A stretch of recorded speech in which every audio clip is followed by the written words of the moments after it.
बिस्मिल्लाहिर्रहमानिर्रहीम। अस्सलाम वालेकुम। आज 30 मई है और दिन है जुमे का। 9 मई का पहला फ़ैसला आ गया है। 9 मई का जो पहला फ़ैसला आया है वो एक थाना रमना इस्लामाबाद में उसको जलाने का केस था और उसमें अब्दुल लतीफ़ चित्राली पीटीआई के एमएनए हैं, बड़े दबंग एमएनए हैं, बड़े स्ट्रॉन्ग एमएनए। वो उनको 10 साल की सज़ा सुना दी गई है। उनके साथ 11 और मुल्ज़मान थे, उनको भी सज़ा सुना दी गई है। और उनको ये ताहिर अब्बास सिपरा इंसदाद दहशतगर्दी अदालत के जज हैं, इन्होंने सज़ा सुनाई है। और दो ही जज हैं एटीसी के, एक अबुल हसनात मोहम्मद जुल्कुरनैन हैं जिन्होंने इमरान खान को साइफ़र में सज़ा दी। उसके अलावा कई उन्होंने फ़ैसले तहरीक इंसाफ के ख़िलाफ़ किए, दर्जनों फ़ैसले। तो उनकी 7 वाली अदालत में ये मौसूफ़ बैठते हैं ताहिर अब्बास सिपरा। ये भी एटीसी के जज हैं और ये भी एक पूरी कहानी है, तारीख़ है कैसे इनको यहाँ पे इनको एटीसी का जज बनाया गया, लगाया गया, बिठाया गया।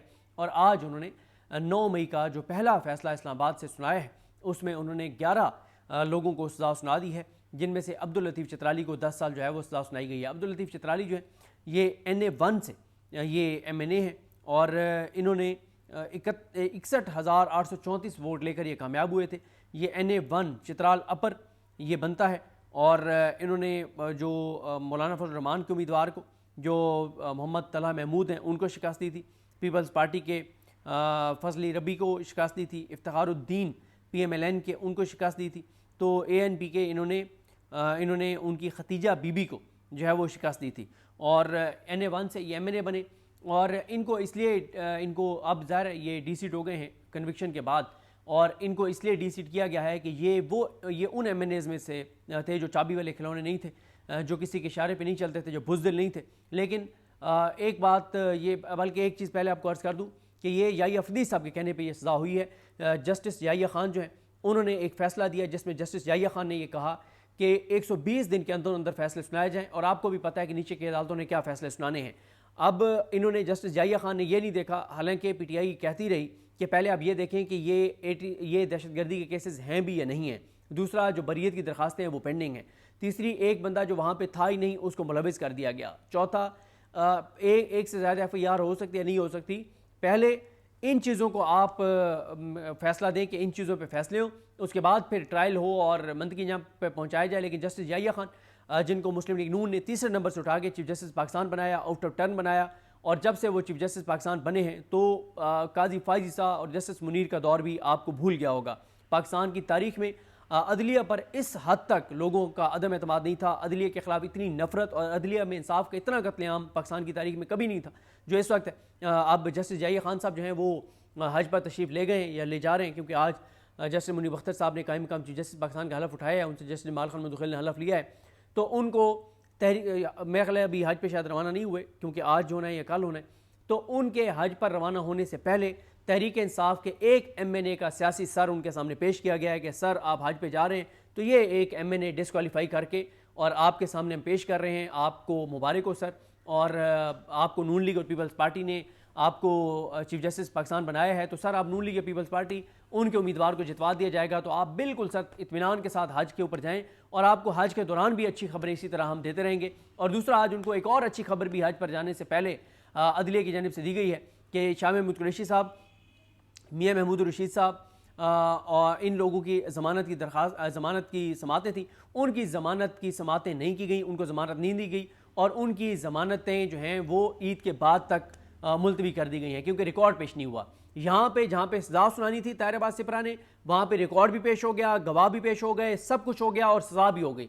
जहाँ पे 2 साल से ज़्यादा से उनकी ज़मानतें पेंडिंग हैं और पहले 2-3 महीने में ज़मानतों का फैसला होना चाहिए था, वहाँ पे 25 माह से ज़मानतें नहीं हुई, लेकिन वहाँ पे रिकॉर्ड पेश नहीं किया गया। तो उनको ये भी एक अच्छी खबर दी गई है कि सर आप बिल्कुल बेफिक्र होकर जाएं, इंसाफ ना सिर्फ हो रहा है आपके सुपरविजन में, आपकी सरबराही में, आपके नीचे, बल्कि इंसाफ होता हुआ नज़र भी आ रहा है। साथ उनको लाहौर हाई कोर्ट ने भी अच्छी खबर दी, उन्होंने कहा कि सर क्योंकि आप हज पे जा रहे हैं तो आप बिल्कुल टेंशन फ्री होकर जाएँ, तो सर आपको हम ये अच्छी खबर दे रहे हैं। शहबाज रिजवी साहब ने कहा कि याहिया साहब, मैंने इमरान खान की ज़मानत की दरखास्तें जो बड़े अरसे से पेंडिंग मैंने रखी हुई हैं, एक बार बेंच भी तोड़ दिया गया था, अब वो मैंने ईद के बाद पे ले गया हूँ सर, 16 जून पे ले गया हूँ, आप टेंशन फ्री होके जाएं सर।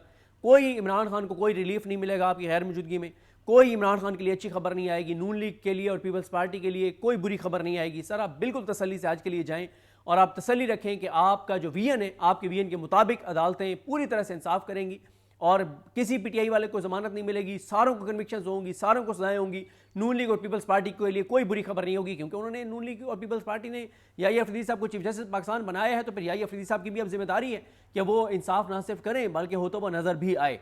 तो ये आज जो है वो हुआ है। और इसी तरह से आप देखें कि ये मैं इस पर मैंने की है बात सलमान सफदर साहब की जो टीम है उनसे, जो अहमद मिसर साहब हैं, उनको मैंने कहा कि इसकी ज़रा एक टाइमलाइन बना दें, क्योंकि लाहौर में हमने इसको कवर नहीं किया।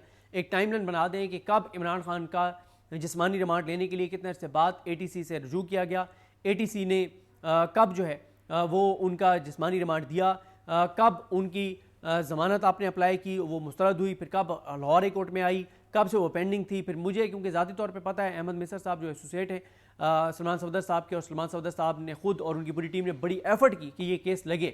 वो केस लगा, लेकिन उसके बाद फिर बेंच तोड़ दिया गया, तारिक सलीम शेख साहब को बेंच से अलग कर दिया गया। और अब जो है वो शहबाज रिजवी साहब जो हैं उनके बारे में हमारे दोस्त वकास अवान रिपोर्टर हैं बड़े ज़बरदस्त, उन्होंने ये ट्वीट करके बताया कि क्योंकि शहबाज रिजवी साहब की वालदा की वफ़ात हुई है अप्रैल में, तो वो ये चाहते थे कि वो पहली ईद अपने घर वालों के साथ करें। तो उन्होंने रिक्वेस्ट किया आलिया नीलम साहबा को कि मेरी ड्यूटी है वो मुल्तान लगा दें, क्योंकि आप पता नहीं उनकी फैमिली शायद लिया में भी ज़ाहिर है आना जाना मुल्तान से आसान है, या शायद मुल्तान रहती है उनकी फैमिली। तो उन्होंने कहा जी मेरी वहाँ पे मेरा बेंच बना दें। उससे फिर जजेस को फ़ायदा ये होता है कि घर भी भुगत जाता है और TADA भी बन जाता है, और फ्री में फिर वहाँ पे रह लिया, ज़ाहिर है सरकारी रिहाइशें और सारा कुछ। तो मैंने ये ट्वीट करके अर्ज़ किया था कि अगर शहबाज रिजवी साहब ने अपनी वालदा की वफ़ात के बाद ईद के मौके पे अपने घर में टाइम गुजारना है तो आप छुट्टी ले लें, आप जाएं, आप आराम से अपनी छुट्टी गुजारें, और चीफ जस्टिस को कहें उन्हें आप बेंच बना दें जो 2 दिन में समाअत करके फैसला सुना दें।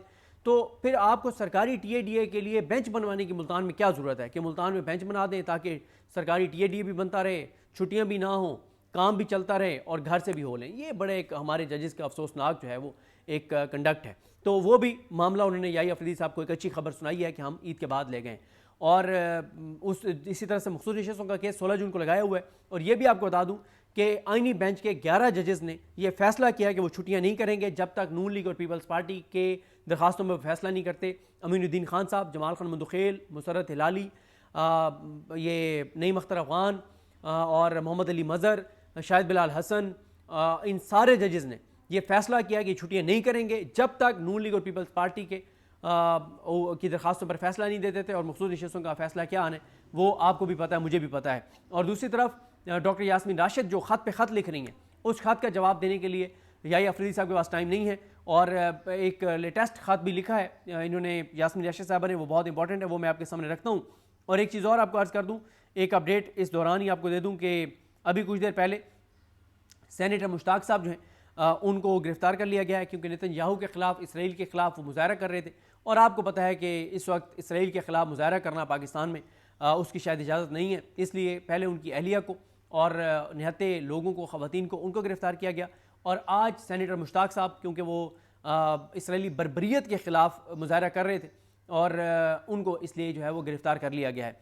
तो इस वक्त पाकिस्तान में आप इसराइल के ख़िलाफ़ भी एहतजाज नहीं कर सकते, आप वहाँ जो मुसलमानों का कत्लेआम हो रहा है उसके ऊपर भी आप प्रोटेस्ट नहीं कर सकते। और मैं किसी का ट्वीट देख रहा था, बड़ा अच्छा था, कि वो हाफिज़ नईम रहमान, अमीर जमात इस्लामी, जो जेल बैठे इमरान खान को कहते हैं कि इसराइल के ख़िलाफ़ बयान कब दोगे, हालांकि इमरान खान का ट्विटर भरा पड़ा है इसराइल के ख़िलाफ़ बयानात से, और नेतन्याहू के ख़िलाफ़ और फ़लस्तीन के हक़ में, गज़ा के हक़ में इमरान खान के कई ट्वीट्स पड़े हुए हैं, लेकिन वो हाफिज़ नईम रहमान का अभी तक तो कोई बयान नहीं आया सेनेटर मुश्ताक साहब की अहलिया की गिरफ़्तारी पर, और आज सेनेटर मुश्ताक साहब की गिरफ़्तारी पर।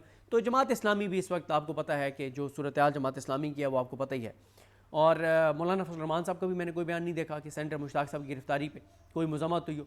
बहरहाल PTI का सोशल मीडिया पूरा जो है वो तो बहरहाल बयान दे रहा है। और इसी तरह से आज वो जो मैंने अर्ज़ किया कि अब्दुल लतीफ़ चतराली को गिरफ़्तार वो सज़ा सुनाई गई और जो लोग कमरा अदालत में थे उनको गिरफ़्तार किया गया, उस पर हमारे दोस्त एहतशाम अली अब्बासी ने ट्वीट किया हुआ है कि कोई PTI के वकला नहीं थे। ये बड़ा शर्मनाक कंडक्ट है PTI का। मैं आपको मुसलसल ये अर्ज़ कर रहा हूँ, आप 4 चीज़ों पे देख लें। मखसूस नशस्तों के केस में PTI की 3 दरखास्तें मुस्तरद हुई हैं और तेज़ी से केस चला रहे हैं ये अमीनुद्दीन खान। इस पे आप PTI के MNAs, MPAs और टिकट होल्डर्स 99% का कोई वीडियो पैगाम नहीं देखेंगे। इमरान खान का केस जस्टिस सरफराज डोगर नहीं लगा रहा, अब 5 जून के लिए लगाया हुआ है। जो होना है वो आपको पता है, मुझे भी पता है। उस पर पीटीआई के एमएनएज, एमपीएस, टिकट होल्डर्स 99% का कोई वीडियो पैगाम आप नहीं देखेंगे। हसन न्याजी के साथ जो कुछ जेल में हो रहा है, उन्होंने भूख हड़ताल कर दी है। आज गुलरेज इकबाल ने भी वीडियो पे उन्होंने तस्वीर ट्वीट की हुई है, लिखा हुआ है। इबाद फारूक ने भी वीडियो पैगाम जारी किया हुआ है। जो कुछ उनके साथ हसन न्याजी के साथ और जो कुछ हैदर मजीद के साथ, मिलिट्री कोर्ट्स के दीगर कैदियों के साथ जो कुछ हो रहा है जेलों में, उसके ऊपर पीटीआई के एमएनएस, एमपीएस, टिकट होल्डर्स 99% का आप कोई वीडियो पैगाम नहीं देखेंगे। जो और अवामी इशूज़ हैं इस हुकूमत को एक्सपोज करने वाले, जो इस वक्त जो स्कैंडल्स हैं, जो इशूज़ हैं हुकूमत के, उसके ऊपर कोई आप उनका वीडियो पैगाम नहीं देखेंगे। तो पीटीआई के एमएनएस, एमपीएस जो हैं वो कंप्रोमाइज 90% अब कंप्रोमाइज हैं, क्योंकि उन्हें लगता है कि हम बोलेंगे तो हम डिस्क्वालीफाई हो जाएंगे। भाई अब्दुल लतीफ़ चतराली हो गया ना डिस्क्वालीफाई, जेल जाएगा ना, 6 महीने जेल रहेगा, साल जेल रहेगा। लेकिन आप आज अब्दुल लतीफ़ चतराली की जो पॉपुलैरिटी है, आज इस फैसला आने से पहले देख लें, और इस फैसला आने के बाद लोगों की आप मोहब्बत और अकीदत देखिएगा अब्दुल लतीफ़ चतराली से। आप देखिएगा अगले इलेक्शन में उसको डबल वोट ना पड़े तो फिर कहिएगा। अब्दुल लतीफ़ चतराली के लोग, उसके ख़ानदान, उसकी आने वाली नस्लों को झुक के ना मिले तो कहिएगा। मसला यह है कि ये पीटीआई के एमएनएस, एमपीएस जो काउंसलर नहीं बन सकते थे, इमरान खान के नाम पर इनको वोट पड़ गया है, तो ये समझते हैं कि अब ये क्योंकि एमएनए, एमपीए बन गए हैं तो अब इन्होंने अपनी सीटें बचानी हैं। भाई सीटें आपकी अगर चली भी जाएंगी, लेकिन आपकी इज्जत होगी, आपका मकाम और मर्तबा होगा, आपकी अकीदत होगी, आपकी आने वाली नस्लों का भी नाम होगा। कहाँ है वो काजी फायज़ ईसा? वो चीफ जस्टिस पाकिस्तान था ना, वो आज भी ये निज़ाम पूरा उसके साथ है ना, तमाम इदारे आज भी काजी फायज़ ईसा के साथ हैं। उसको अपनी शक्ल बदल के 1-2 बार अवाम में निकलना पड़ा, शक्ल बदल के, अजीब व गरीब उसने अपनी शक्ल बना के, और वो मास्क लगा के अवाम में निकलता है। वो तो जनाजों में नहीं जा सकता, वो तो किसी चौक और चौराहे पे नहीं जा सकता, वो तो पूरी दुनिया में कहीं नहीं निकल सकता। जहाँ सबसे कम तादाद में ओवरसीज़ पाकिस्तानी है, उस मुल्क में वो नहीं निकल सकता। ये उसकी हालत है। और आप लोग काउंसलर नहीं बन सकते थे, आपको इमरान खान के नाम पे वोट पड़ा है और आप कंप्रोमाइज़ हैं, आप बुज़दिल हैं कि आप जो है वो कोई वीडियो पैगाम जारी नहीं कर सकते, कोई सख्त बात नहीं कर सकते।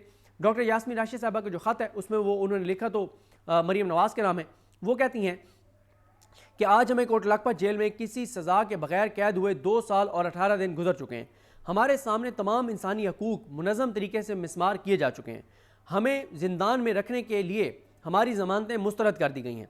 इसे हमारे खिलाफ सज़ा के तौर पर इस्तेमाल किया जा रहा है। हमारे ख़ानदान इंसाफ की तलाश में एक जगह से दूसरी जगह मारे मारे फिर रहे हैं। मैं ज़ाती तौर पर 3 मरतबा chief justice Pakistan justice Yahya Khan को ख़त लिख चुकी हूँ, और मैं 3 बार जस्टिस याहिया खान को ख़त लिख चुकी हूँ, लेकिन बेसूद। सितम ज़रीफ़ी यह है कि एक मुल्क जो इस्लाम के नाम पर बना, उस मुल्क में इंसाफ नहीं है, वो मुल्क इंसाफ से खाली है। क्या चीफ जस्टिस पाकिस्तान बराए मेहरबानी जवाब देना पसंद करेंगे अगर वो समझते हैं कि इंसाफ में ताख़ीर इंसाफ से इनकार है? अच्छा, वैसे याहिया खान साहब, क्योंकि जस्टिस याहिया खान साहब हज पे तशरीफ़ ले जा रहे हैं और साथ जस्टिस मोइनुद्दीन खान भी हैं, इनको चाहिए कि ये वहाँ हज के मौके पे जब एहराम में लोग होते हैं, जब कोई तसव्वुर नहीं है कि कोई एहराम में झूठ बोलेगा हज के मौके पे, वहाँ ज़रा पूछ लें लोगों से, क्या आप पाकिस्तान में इंसाफ हो रहा है? क्या पाकिस्तान के अदालती निज़ाम पे आपको, ओवरसीज़ पाकिस्तानी भी आए हुए होंगे, पाकिस्तानी भी लाखों गए हुए हैं, उनसे पूछें कि आपको पाकिस्तान के अदालती निज़ाम पे आपको एतमाद है, इंसाफ हो रहा है, हो तो वह नज़र आ रहा है? ओवरसीज़ पाकिस्तानियों से पूछें, बल्कि कई मुल्कों के जो मुसलमान आए हुए हैं जो पाकिस्तान के हवाले से बड़ा इंटरेस्ट रखते हैं, उनसे पूछ लें कि मैं अपना नाम बताएं, क्योंकि वो तो इनको नहीं जानते होंगे कि ये जस्टिस याहिया खान है, पाकिस्तानी तो जानते होंगे।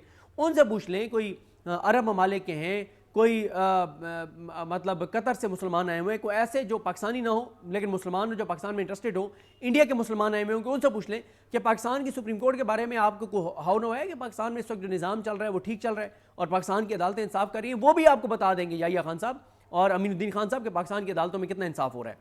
उसके बाद यास्मीन राशिद साहबा लिखती हैं कि इलेक्शन ट्रिब्यूनल्स गुज़िश्ता 15 माह से हमारी दरख्वास्तों की समाअत में तख़ीर कर चुके हैं। इलेक्शन कमीशन को इस बारे में कोई परेशानी नहीं है। ये तमाम मज़ालिम फार्म 47 की हुकूमत को महफूज करने के लिए ढाए गए। अपने दिलों में मुस्लिम लीग नून जानती है कि वो 8 फरवरी 2024 के इंतखाबात हार चुके हैं। इसके बावजूद वह बेशर्मी से अपनी फतह और अहलियत के शादियाने बजा रहे हैं। गुर्बत की लकीर ऊपर जा रही है। दाएँ बाएँ और मरकज़ में बुनियादी हकूक़ पामाल किए जा रहे हैं। हर तरफ पाकिस्तान में बुनियादी इंसानी हकूक़ पामाल हैं। पुलिस, जिसकी जिम्मेदारी अमन व आमा बरकरार रखना है, वो जराइम की सुर्खेल बन चुकी है। पुलिस के ऑडिट ने बता दिया है कि पुलिस के मालखाने से कितने करोड़ की मालियत का असला गायब हो चुका है। पंजाब में सेहत का शोबा टूट फूट का शिकार है। मरीजों के लिए अद्वियात दस्तयाब नहीं। सेहत के सहूलियात को आउटसोर्स किया जा रहा है क्योंकि उनका मुनासिब इंतज़ाम नहीं किया जा सकता। अब भी सब कुछ ठीक है का नारा लगाया जा रहा है और फिर भी सब कुछ ठीक है का नारा लगाया जा रहा है। हमने जच्चा बच्चा अस्पताल तहरीक इंसाफ के दौर में शुरू किए, बनाए, ताकि ख़वातीन को बच्चों की पैदाइश के मौके पे जो है उनकी जो जानें चली जाती हैं, बात होती हैं, उससे बचाया जा सके। अब उनको जनरल हॉस्पिटल में चेंज किया जा रहा है। इस घटिया नाअहल वज़ीर आला ने अपने हुक्म से हस्पतालों और सेहत की सहूलियात के नाम तब्दील किए। जंगल का कानून नाफिज है। ये एक मुहिमा है कि जब पाकिस्तान पर इंडिया ने हमला किया तो नवाज शरीफ और उनकी बेटी ने नरेंद्र मोदी के खिलाफ एक लफ्ज़ भी अदा नहीं किया। मैं सिर्फ ये जानना चाहती हूँ कि क्या इंडिया के साथ आपके तजारती मफादात इतने अहम हैं कि आप इंडिया के हमले के खिलाफ एक बयान भी नहीं दे सकते, जिसके नतीजे में 40 पाकिस्तानी शहीद हुए, जिसमें छोटे बच्चे भी शामिल हैं। पानी की जंग शुरू हो चुकी है।